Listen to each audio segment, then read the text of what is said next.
Welcome to Translated Chinese Horror, a sanctuary of tranquility. Wishing you a day filled with blessings. I am Tran Chin, caretaker of the Vangxin Duong, a humble incense shop nestled quietly amidst the bustling city. But don't be fooled, the incense is merely a perfect disguise.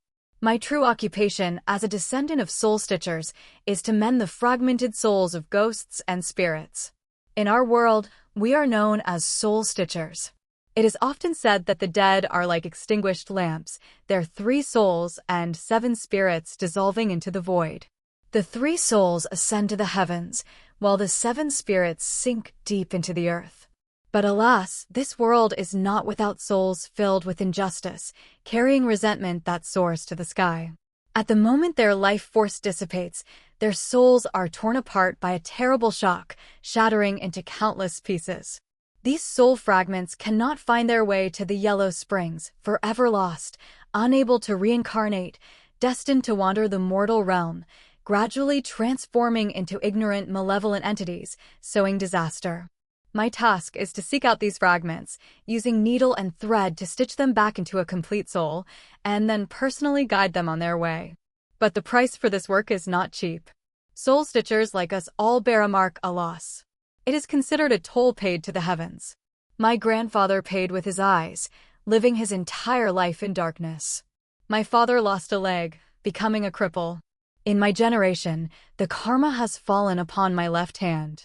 My left hand, from wrist to fingertips, is as white as a stone statue, cold and devoid of blood. The blue-black veins crisscross beneath the skin like wriggling earthworms. During the day, I must conceal it with a specially made glove, lest it terrify those who enter the shop. But this very hand can touch all that is unclean and defiled in the mortal world. Resentment, murderous intent, demonic energy, even those invisible soul fragments, it can sense them all. It is my demonic hand. But the price is that it is like a bottomless black hole, constantly draining my life force. Each time I stitch a soul, my left hand aches for 3 days and 3 nights. The sensation is like being roasted on hot coals again and again, the pain so intense that I just want to chop it off. My father passed away early. Before his death, he grasped my hand tightly, imparting 3 immutable rules, laws paid for with his own life. Break one and you are sure to die. I always keep these final words engraved in my heart. First, only stitch souls, do not ask questions. We are craftsmen, not Judge Yama. The good and evil of ghosts and spirits during their lifetime are not our concern. Our only responsibility is to stitch the shattered souls and send them on their way.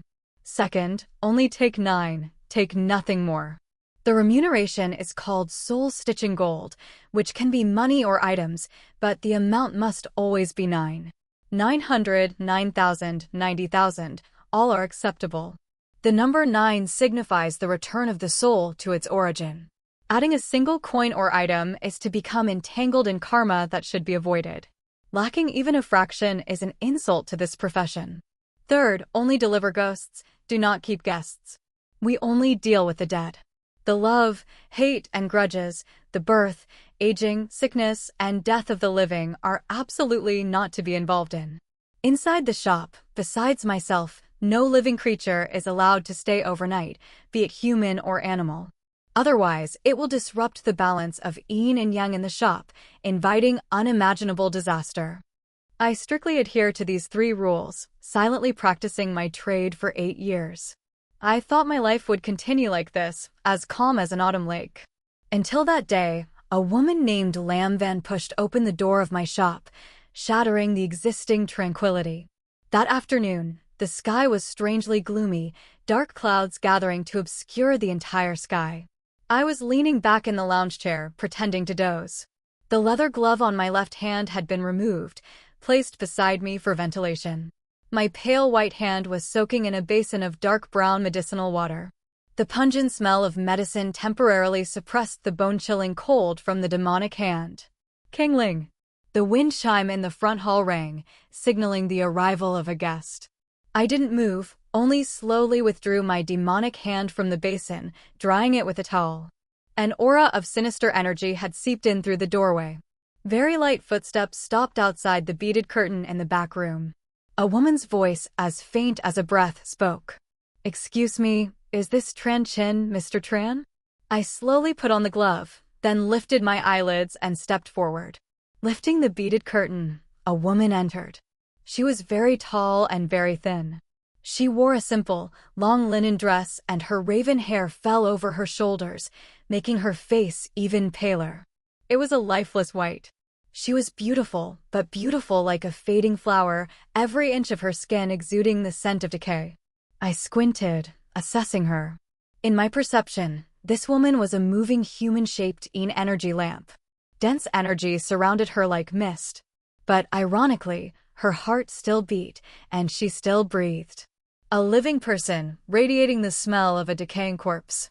This extremely contradictory sensation made my gloved left hand itch, a piercing cold pain coming from my fingertips.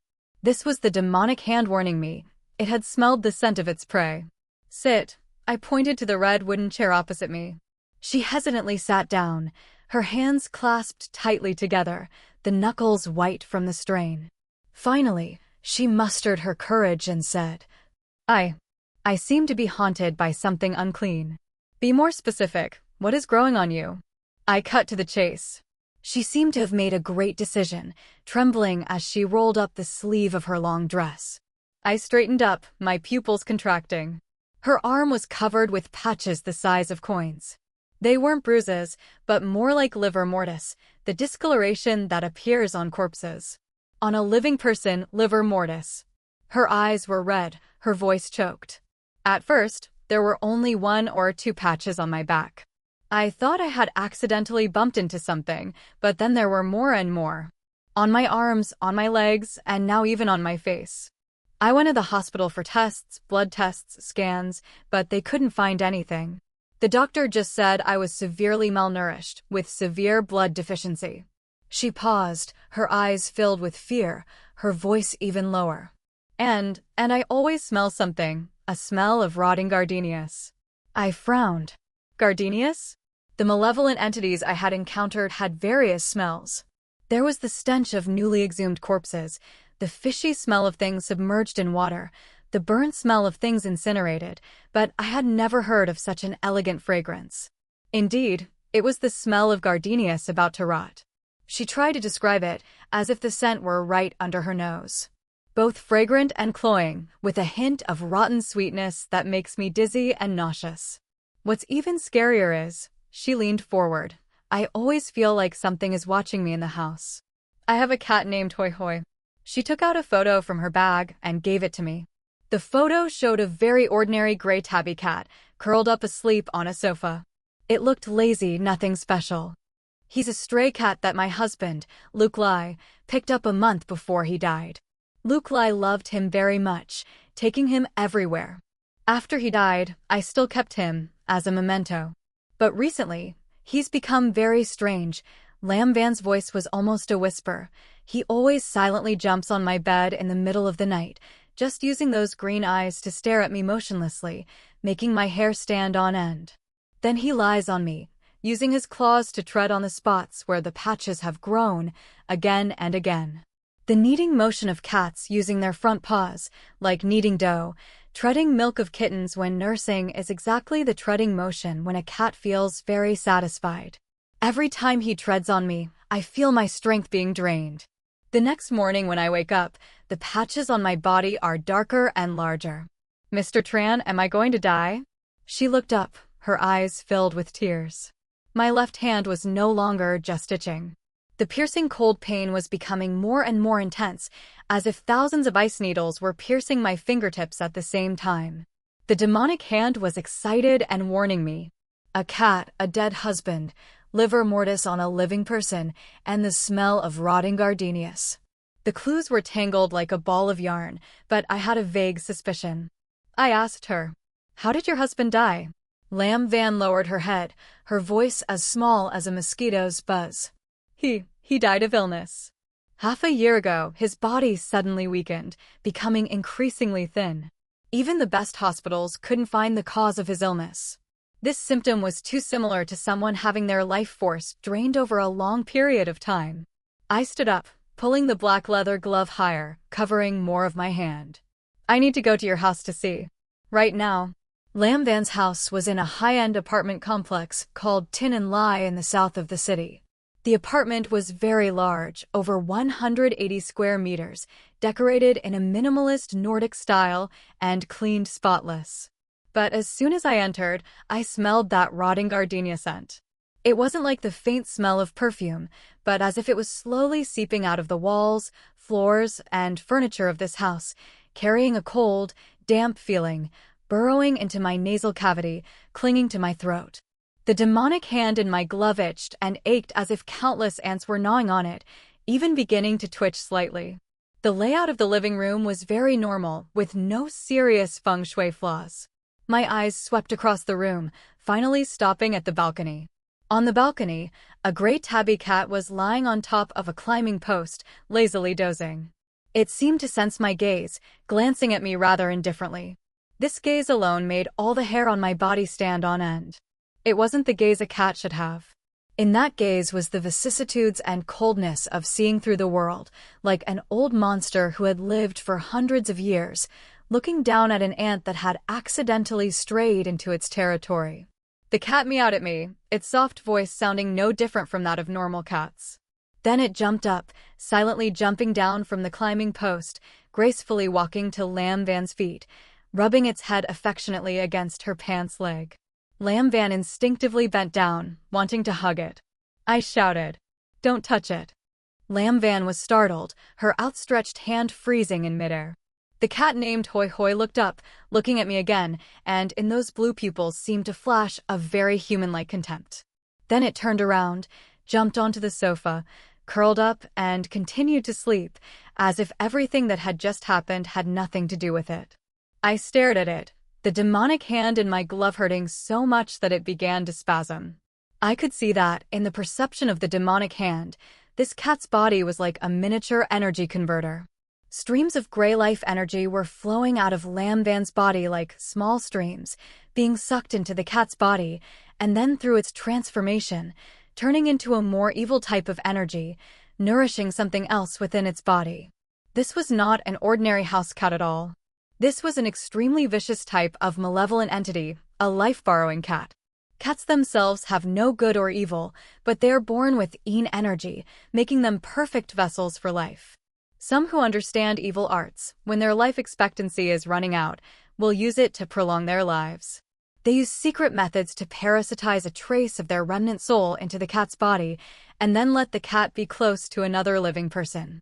Through contact, petting, and companionship day after day, like leeches drawing life to themselves. The person being drained will not die immediately, but will become increasingly weak, withering until their vitality is exhausted. "Mr. Tran, what's wrong?" Lam Van looked at me worriedly, her lips drained of blood. I pointed to the gray cat on the sofa. "The problem lies with this cat. Your husband's soul, I fear, has parasitized in it. He isn't completely dead, he is borrowing your life to continue living." What? Lam Van's face completely lost its color. She staggered back 2 steps, disbelievingly looking at the sleeping cat. No way. Luke Lai, he loved me so much. How could he hurt me? Love? I laughed coldly. The cruelty of reality hurts more than words. You are about to die. Love is not as important as surviving. I looked at her, saying each word clearly. This cat must be dealt with immediately. As for your husband's soul, I will find a way to extract it from the cat, stitch it back together, and send him on his way. Lam Van's voice trembled incoherently. Then how do we deal with it? I said decisively. Kill it, burn it to ashes with a strong fire, leaving not a single hair behind. For this type of malevolent entity that relies on sucking the essence of living people to continue its life, there can be no mercy. No, Lam Van suddenly cried out. Hoi Hoi is innocent. He's just a cat. He's the only memento Luke Lai left me. Please don't kill him. I frowned. Even at this point, she was showing compassion and kindness? You choose. I was too lazy to talk nonsense with her. Either it dies, or you die. There is no third way. Lam Van collapsed to the ground, sobbing in pain. After a long time, She finally raised her head, her tearful eyes looking at me, saying, "Okay, I'll listen to Mr. Tran, but can you not kill him in front of me? Take him away, take him far away, okay?" I looked at her bloodless face, feeling uncomfortable in my heart, and finally sighed. "All right." I took out a pre-drawn golden talisman and gave it to her. "Tonight, at the hour of Z, I will come again to perform a ritual for you, extracting the soul and sending away the ghost. Carry this Trandung Fu with you. It can temporarily stabilize your life force, preventing it from continuing to be lost. Remember, before I arrive, absolutely do not approach that cat, even within a meter." Lam Van took the talisman, thanking me profusely. As I left her house, I closed the door and, with a strange intuition, glanced through the cat's eyes back inside. On the living room sofa, the cat named Hoi Hoi was awake, sitting there silently, motionlessly staring at me. That gaze made my back tingle. There was no longer the vicissitudes and coldness as before, but instead a thick, unyielding resentment, as if saying, "You have ruined my good deed." Back at Vangsin Duong, dusk had fallen. I took off my gloves, putting my left hand back into the basin of medicine. The burning sensation temporarily soothed the pain of the demonic hand. I closed my eyes, constantly reviewing everything I had seen today. The livor mortis on Lam Van's body, the fading life force, the bizarre life-borrowing cat, and its final resentful gaze. Everything seemed to lead to one conclusion. The dead husband, Luke Lai, still unwilling, used evil arts to parasitize his soul into the cat's body, sucking his wife's life force, living a lingering existence. This was a very common scenario of a lovesick ghost turning into an evil spirit, but I always felt that something was wrong. Everything was too smooth, so smooth that it was as if someone had already written the script, just waiting for me, an actor, to follow the scenes sequentially. Wait a minute. I suddenly opened my eyes. Gardenias. That's right, it was the smell of rotting gardenias. If it was truly Luke Lee's soul causing harm, then the malevolent entity he transformed into after death should have a smell related to the thing he was most obsessed with during his lifetime. For example, the perfume or cigarette he liked. Why gardenias? And why rotting gardenias? My demonic hand began to hurt again. Not a dull ache, but a restless, throbbing sensation. A strong sense of unease wrapped around my heart like a vine. I dialed a phone number I knew by heart. The other end quickly transmitted a hoarse voice. "Hello. Is that Chin? Got any good treasures to sell again? Or did you get into trouble again?" The person on the other end was nicknamed Lao Xie, the captain of the city's criminal investigation team. We had a tacit understanding. I occasionally helped him deal with some troublesome cases that science couldn't explain. In return, he helped me find out some internal news I wanted to know. I went straight to the point. "Lao Xie, help me investigate a case." A case from half a year ago, an antique merchant named Luke Lai died of illness. I want his fullest record, especially his social connections, bank statements, call logs in the 3 months before his death, the more detail the better. And his wife's personal information, Lam Van, send it to me as well. "Luke Lai?" Lao Xie paused for a moment. "What are you asking about him for?" "That case was closed a long time ago. It was just a normal death due to illness. The family didn't have any objections, and the autopsy report was normal." "I suspect he didn't die of illness," I said vaguely. "There might not have been only him." Lao Xie readily replied. "Okay, you've spoken, so it must not be a small matter. Leave it to me. I'll give you news in an hour."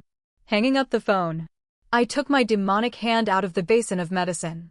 The pain was still there, but it was bearable. I stared at my pale white hand, lost in thought. Okay, I understand. Here is the translation and rewrite of the provided text into American English, with a touch of interpretive flair and slight expansion for clarity. Borrowing a cat's life. My father's notebook contained only a few brief notes about this type of cursed object. One sentence, in particular, stuck with me: cats are vessels of Een, capable of containing souls or acting as shells, but their physical bodies are inherently weak. If the soul contained is too powerful or harbors too much resentment, the cat's body will inevitably reject it within 7 days, dissolving into a pool of blood. In other words, while a cat's body makes a suitable container, its essence is frail. A soul that's too strong or carries intense malice will overwhelm the cat's physical form, causing it to break down and perish in a bloody mess within a week. Lin Wan had said, Luli found that cat about a month before he died. Luli had been dead for half a year. This meant the cat had been possessed by Luli's soul for a full 7 months. 7 months, far exceeding the 7-day limit mentioned in the notebook. This made no sense. Unless... A terrifying thought struck my mind like a lightning bolt. Unless the thing inhabiting the cat wasn't Luli's soul at all. Or, to put it another way, the cat wasn't a vessel, but a prison. It was using its body to confine something far more dreadful. Fear began to creep in. Luli's death, Lin Wan's decline, all these events could be staged, a smokescreen intended to deceive. The real objective was to lure a professional into a trap, a soul stitcher like myself. Just then, my elder brother's phone rang. His voice was laced with excitement, as if he had stumbled upon a monumental discovery. This kid is a genius.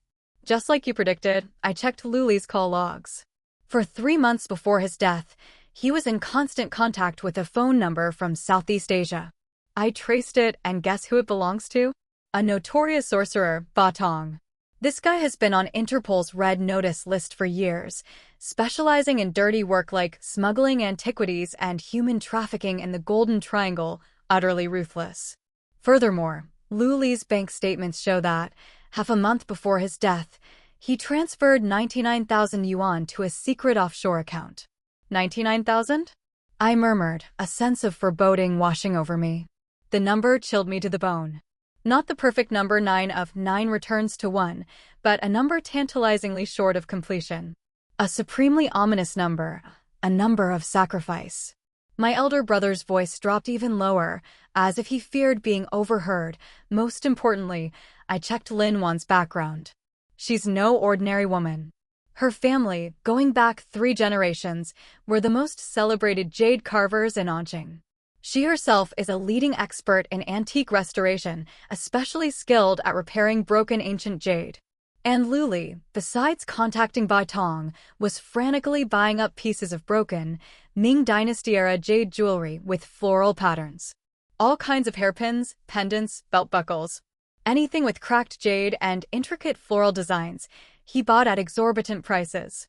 Our people found something in his workshop. A wooden box hidden in a secret compartment of his bookshelf. Inside wasn't an antique, but an old piece of parchment, drawn in blood with an incredibly bizarre figure, resembling a flayed human skin covered in incomprehensible symbols. We extracted a fingerprint from the corner of the parchment that didn't belong to Luli or Lin Wan. It was a perfect match for Ba Tong's fingerprints on the wanted poster. 99,000 yuan, the sorcerer Ba Tong, the flayed skin drawing. A wife who specializes in restoring ancient jade, a husband obsessively buying broken floral jade. The scattered pieces of truth were frantically connecting in my mind, forming a horrifying picture far beyond simple life borrowing. This wasn't a domestic drama of a husband harming his wife. This was a meticulously planned ritual of sacrifice and sealing. Luli wasn't the perpetrator. He was likely a pitiful sacrifice himself. What he paid so much to acquire from Ba Tong wasn't some kind of life-extending curse at all, but something demonic that's easy to invite but hard to get rid of. That thing is now hiding in the cat's body, pretending to be Luli's soul, simultaneously draining Lin Wan's life force and awaiting a key to unlock its prison. And I, in all likelihood, am that key. My soul-stitching ritual would break the cat's body's seal, completely releasing that monster. What a devious trap. I suddenly looked out the window. The sky was completely dark, a ghostly white moon hanging suspended, casting an eerie, cold light. The hour of Z, 11 p.m. to 1 a.m., was almost upon us. I gripped the compass and ruler on the table, took the peachwood sword from the wall, and rushed out of the shop. The stitching I had to perform tonight, I feared, was likely to be more than just a simple soul. When I arrived at Jing'an Alley again, it was 11:30 at night. The entire apartment complex was enveloped in absolute silence, everything still, with only a few scattered lights flickering from the windows. Lin Wan's lights were off. I stood downstairs, not rushing up. I removed my left glove, and the ghostly white hand emitted a faint, eerie light in the darkness. I closed my eyes, focusing all my senses on my left hand. The aura in the apartment upstairs appeared more clearly in my mind than in the afternoon. Linwan's breath was weak, as fragile as an oil lamp about to run out of fuel, with only a faint flame flickering, ready to be extinguished by the cold wind. And another aura was the complete opposite. It dominated the center of the living room, like a beast lurking in the dark depths, cold, evil, full of violence and insatiable greed. The intensity of this aura far exceeded any cursed object I had ever encountered. It was frantically devouring all the surrounding life force, ruthless and unrestrained. Something was off, something was too unusual. If it was truly that powerful, why pretend? Why borrow the cat's body, slowly sucking Linwan's essence? Killing her directly, taking over her body, or simply breaking free from the cat's prison, wouldn't that be easier? What was it waiting for? Or rather, what was it afraid of? I suddenly opened my eyes, staring at the dark window upstairs. Unless there was a third force in the house, a force that could resist, even suppress it. I refocused my mind, using the ghostly hand to carefully sense. This time, I penetrated the thick walls, sinking deep into the heart of the house, leaving no corner unchecked. Finally, inside the dressing table in the master bedroom, I saw it, an antique jewelry box emitting an extremely weak, yet pure, aura of righteousness. This aura acted as a fragile shield, enveloping the entire bedroom, preventing the encroachment of the evil aura. Because of the protection of this aura, Linwan, who had nearly exhausted her young energy, had managed to survive until now. And also because of the suppression of this aura, the evil thing didn't dare to act rashly, only using this gentle method of life borrowing, slowly eroding Linwan and setting a trap to lure me. It was waiting for me to arrive. An external force to break this fragile balance. Luli, that man, had always tried to protect his wife. Could it be that what he bought wasn't an evil object? No, it couldn't be. If it wasn't evil, why did he die? Why was the aura of righteousness so weak? My brain spun at a dizzying speed. An unbelievable, yet strangely logical, possibility emerged. Luli had been deceived. What he bought from Ba Tong might be a twin entity, a benevolent spirit sealed within a vessel, and a demon inhabiting the cat's body. The power of the benevolent spirit, for some reason, was severely weakened, only capable of passive protection. The demon, on the other hand, was free to act, to do whatever it wanted. Luli discovered the truth, but it was too late. He was drained by the demon and died. Before dying, he placed the vessel of the benevolent spirit in the jewelry box, giving it to Linwan, hoping it could protect her. And the demon took advantage of this opportunity. It pretended to be Luli's soul, staging a play of a husband harming his wife, with the aim of luring me in to help it eliminate the only benevolent spirit that could restrain it. Once I dealt with the benevolent spirit as an evil entity, it would have nothing to fear. Then, the entire house, along with Linwan and me, would become its delicious meal. What a deep and cunning plan, closely linked, without the slightest flaw. My back was instantly drenched in cold sweat. I was almost caught in the trap. I took a deep breath, put my gloves back on, and pressed the elevator button. If you want to see me so badly, then I'm here to fight you. I want to see how long you can keep this act up. I knocked on Linwan's door. After a long while, the door opened a crack. Linwan was wearing a thin silk nightgown, her face even worse than in the afternoon, her lips devoid of blood, her eyes hollowed, looking no different from a walking skeleton. When she saw me, it was as if she saw a savior, and she clutched my arm tightly. "Mr. Chin, you've come. I feel like I can't hold on anymore." Her hand was as cold as a block of ice, and the chilling cold seemed to penetrate my thick coat. "Let's talk inside," I said, revealing nothing, gently pulling my arm away and walking into the house. The smell of rotting jade flowers hit me in the face, almost making me gag. The living room wasn't lit. Only the pale moonlight from the balcony shone in, casting strange, mottled shadows on the floor. The gray tabby cat was squatting in the middle of the living room, motionless like a small black statue. Its eyes in the darkness were like two flickering ghost fires, cold and eerie. I coldly asked Lin Wan, "Where's the charm I told you to keep with you?" It's, it's on the nightstand in the bedroom.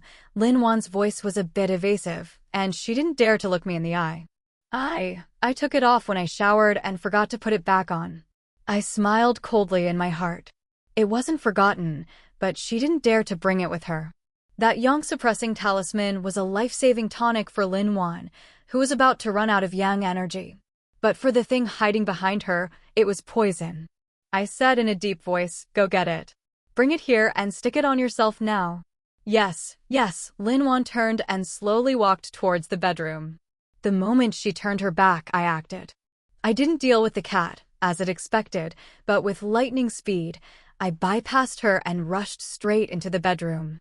My target from the beginning wasn't the cat, nor was it her, but the dressing table, the jewelry box hiding the benevolent spirit.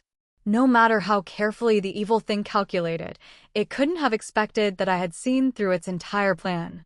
It thought I was here to exorcise demons, but in fact, I was here to invite the god. "What do you want?" A piercing, shrill screech, unlike a human voice, suddenly came from behind me. It wasn't Lin Wan's voice, but an old, hoarse voice full of resentment. I didn't turn around. The glove on my left hand had been torn off. The ghostly white hand gripped the jewelry box on the dressing table tightly. Looking for death. Behind me, a gust of evil wind swept in. I could feel a bone-chilling, killing intent stabbing into my back. But I couldn't dodge. I had to get that box at all costs. Bang! The moment I grabbed the box, an irresistible force came from behind. I was like a kite with a broken string, flying sideways. My throat constricted, a mouthful of hot blood spewed out, and my internal organs seemed to be churning. My entire spine was paralyzed. But in my hand, I still held the jewelry box tightly. I tried to turn my head. The scene before me made my pupils shrink to the smallest size. Standing in front of me was no longer Lin Wan. Or rather, it wasn't entirely her. Her body was swollen like a balloon, her skin covered with bluish-black corpses, her face was bulging and hideous like a rotting corpse. 10 fingers grew out of her with black claws that were more than an inch long, flashing a cold, ghastly light. The beautiful face of the past was completely distorted. Half of it was Lin Wan's horror and pain, and the other half was the old, ferocious face of an old woman. The two faces overlapped strangely on the same body, as if they were about to be torn apart at any moment. Hee. The old woman's face let out a piercing, savage laugh like an owl. So many years. Finally, I can smell the fresh blood of a soul stitcher again. How delicious. It stuck out its long tongue and licked its lips. Its turbid eyes stared at my ghostly white hand, shining with undisguised greed. This soul stitcher actually came to my door. This ghostly hand of yours moves me more than any young and beautiful body. Just by eating you, taking over your body, I will have the power to touch the soul. Then, in the 3 realms and 6 paths, who will be my opponent? It laughed madly, stepping closer to me step by step. The overwhelming pressure was like a mountain pressing down on me, making it almost impossible to breathe. Was I losing? No. I still had one last trump card. I tried to suppress the excruciating pain in my back and held up the jewelry box in my hand. You calculated everything, but you miscalculated one thing. You've forgotten, that year, what sealed you wasn't just the peachwood sword of the Chen family, but also the city god living in the city god temple. What do you think I'm holding? Some nonsense jade flower? I suddenly used all my strength to crush the jewelry box in my hand. Crack! The box shattered into small pieces. A faint golden light shot out from the broken pieces of wood. It wasn't jade hairpin, but a hand-sized bronze seal. On the top of the seal, there was a lifelike 5-clawed golden dragon coiled around. Under the seal, 2 ancient seal characters were engraved, Anqing. The city god seal of Anqing. This was the real life-saving charm that Luli had spent 99,000 yuan to buy from Ba Tong. He bought divine power, the crystallization of the incense of thousands of families in Anqing for hundreds of years. Golden light flourished. A righteous energy as bright as the sun instantly filled the room. AAA. The Hoa Bee demon screamed, being illuminated by the golden light and retreating backwards. Bursts of green smoke rose from its body, and the Lin Wan's skin on its face, under the golden light, melted off like wax, revealing the face of the sorcerer Ba Tong underneath. And Ba Tong's face only lasted for a few seconds before it began to melt, revealing the true face of the old woman inside. 3 faces kept appearing in turns on the same body, screaming in pain. City God Seal. How could this be? This is impossible. It shouted in disbelief. That year That year, you broke it, right? I said with a cold smile, continuing its words. But you don't know, Luli was an antique dealer and his wife, Lin Wan, is the most skilled jade restorer in the world. Luli spent a year trudging through antique markets and black markets all over the country to find all the fragments of the City God Seal. He deceived you, saying that he wanted to use these fragments to create a unique life-saving charm for his wife, making you think he was just an idiot blinded by love. He restored it right on this dressing table. Lin Wan restored it herself. He knew you weren't completely dead and knew you would come back sooner or later. He did all this not to ask for a god, but to prepare a coffin for you. Roar! The Hoa Bi demon was completely angered by my words. It roared like a wounded beast, regardless of the intense pain of being burned by the golden light, and suddenly rushed towards me. It knew that as long as it destroyed me, this City God Seal would become a pile of unowned broken bronze again. I was ready. At the same time as crushing the box, I had torn my tongue, and a mouthful of essence blood sprayed on my ghostly white hand. Qin family ancestors above, your unworthy descendant Qinzheng today begs for the spirit hand of Kaifeng to manifest. Boom! A black aura, darker and colder than the Hoa Bi demon, burst out violently from my left hand. That white hand was immediately covered by a dark ink-like aura. The bluish-black blood vessels, writhing and bulging like living things, the purple nails grew out by more than an inch, becoming sharp as thin blades, cold, throbbing, and unimaginable pain, like a tide, submerging my nerves. My left arm felt as if it was torn apart and then stuffed into an erupting volcano. This was the last and most powerful, forbidden technique of our Qin family. Taking blood as a guide, taking life as a sacrifice, completely releasing the killing power sealed in the ghostly hand. The price was a 10-year reduction in life expectancy each time it was used, but now I no longer had time to care about that. Get back where you belong. I roared, swinging the spirit hand to meet the Hoa Bi. The skin demon charged. Black energy and the golden light of the city god intertwined instantly. One side, the extreme and evil of the 100 Ghosts Night Parade, the other, the extreme yang and strength revered by the masses. These two completely opposing forces, amplified by the ghost hand and my city god seal, formed a grotesque and terrifying balance. Boom! The ghost hand and sharp claws collided fiercely. A massive shockwave of energy, centered on us, erupted and spread outwards. The room's contents, furniture, walls, ceiling, were as fragile as paper before this power, instantly reduced to ash. Both the skin demon and I were thrown back by the force. I slammed into the load-bearing wall behind me, hearing a horrifying crack as the wall collapsed, pulling me into the adjacent room. Fresh blood poured from my mouth, each mouthful tasting more intensely of despair. My left arm was completely numb, devoid of feeling, only sensing a rotting, dead weight hanging from my shoulder. But compared to me, the skin demon was in far worse shape. Its upper body was scorched into a pile of black charcoal by the city god seal's golden light, smoldering faintly. Its lower body was corroded to the bone by the energy from my ghost hand, revealing terrifying lines. It lay flattened in the rubble, like a puddle of viscous sludge. The corpse of Lin Wan was long gone, but it seemed the evil spirit still clung to a sliver of life, desperately grasping for existence. As long as its soul hadn't dissipated, it could seek a new skin, a new body to continue sowing disaster. I struggled to get up, wanting to deliver a final, decisive blow. But the aftereffects of releasing the ghost hand began to overwhelm me.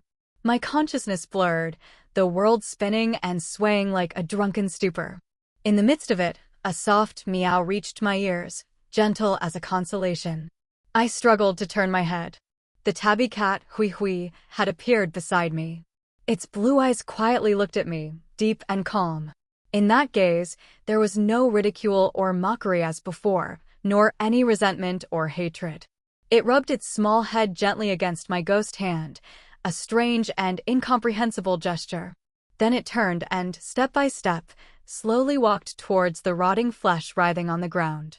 No, don't go near it. The skin demon saw the tabby cat approaching, and a flash of terrified horror appeared in its turbid, soulless eyes for the first time.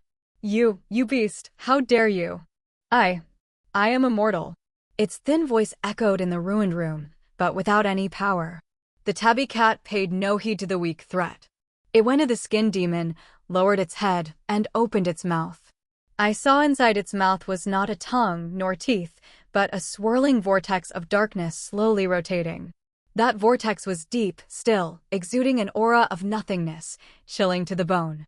No! In the skin demon's desperate, heart-wrenching scream, the tabby cat bit down on the top of its head. No blood, no brain. The skin demon's hateful soul was drawn out, bit by bit, from its ravaged body by that small, black vortex, then swallowed and completely annihilated. Having done all that, the tabby cat's body began to become transparent, ethereal, at a speed visible to the naked eye. It turned to look at me deeply, its eyes filled with something indescribable, and then left only a sentence echoing directly in my mind. Thank you, my kind. I couldn't hold on any longer. My eyes went dark, and I completely lost consciousness. I don't know how long I was unconscious. When I woke up, I found myself in a hospital bed. Weak morning sunlight streamed through the window, forming pale streaks of light. My left arm was heavily bandaged, no longer feeling the bone-chilling cold and pain, only a strange numbness. The doctor told me, with some regret in his voice, the nerves and muscles in your left arm were too severely damaged. It's unlikely you'll be able to use it with normal strength again. But strangely, I felt a sense of relief I had never known before. Old brother was sitting beside the bed, peeling an apple. Seeing me wake up, he tossed me a thick envelope and a heavy bronze seal. You kid, you really went overboard this time. He sighed, his voice full of helplessness. You punched through the load-bearing wall of the entire apartment. We could only say it was a gas explosion. That Linwan is gone too. The body was burned beyond recognition. We could only conclude it that way.